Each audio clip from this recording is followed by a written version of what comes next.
Good morning, Monday. Because it's Monday. Tayo ay red.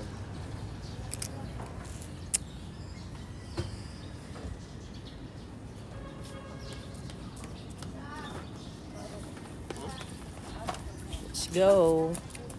Ang tubig niyan, taga. Ang pwede. Andrew! Payaw!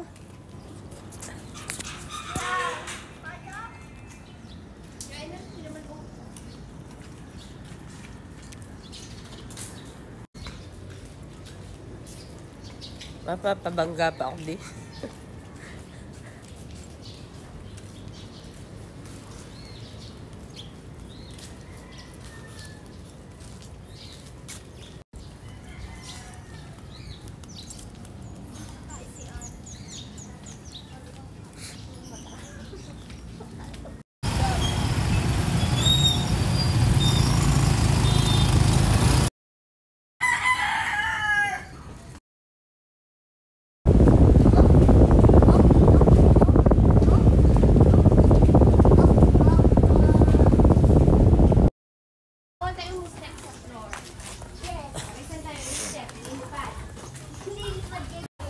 Hi!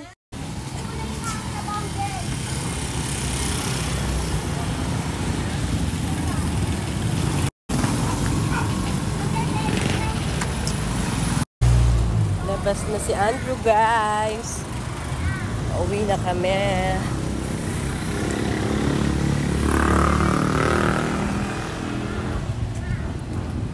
Kami ay pauwi na po.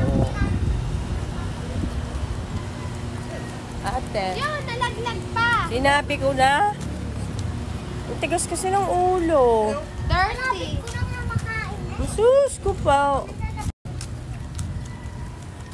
Pre, bye. Pre. Wala pa pigo.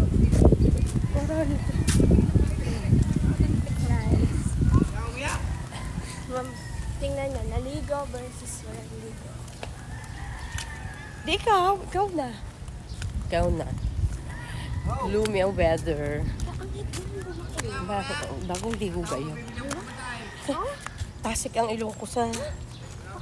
Yung kang babaeng inaliga. Hindi yun. Ay, sino maanghay? Yung nakasalubong natin ba na? Oo ba? Ang amoy, ayun ang iwan na. Tingnan pa ha. Ano mo? Hindi ako ha. Ay, sino pa? Eh, wala man tayo iba nakasalubong kundi iyo. Ay, kawasang hanggang dito. Ay, sino? Wala man tao dito.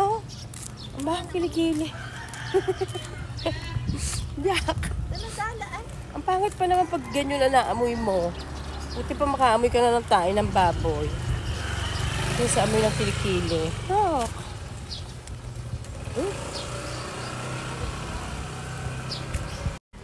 Bubuog Lapit muna. na kami sa house. Antok ako, has. Ang lapit na namin. Kaunting kembot na lang. Mag-exercise ako. Ako'y tutulog. Gusto ko din sana kung may energy pa. O kasi tutulog ka muna. Basta ako'y bubuog. Eh ako mag-exercise muna. 9, Bago 19. ang lahat. Gigising ako ay... Sayang naman. Ang araw. Pero ang baho talaga niyang kilikili. Dalasala ay naintindihan ko agad kung ano. Alam mo yung perfume na pag nasalubong mo, Iwan, ganun siya. Sawan yun, nag-gets ko agad. Ito yun yung tatanaw natin doon. Ate yun, yan, nakakanood. Yung isang yan. Hindi, aray. Hindi iyan. Hindi siya bumaling. Paparinig ko nga sa kanya na ang baho niyang kilikili sa kanya. Para aware siya. Yan. Para aware siya.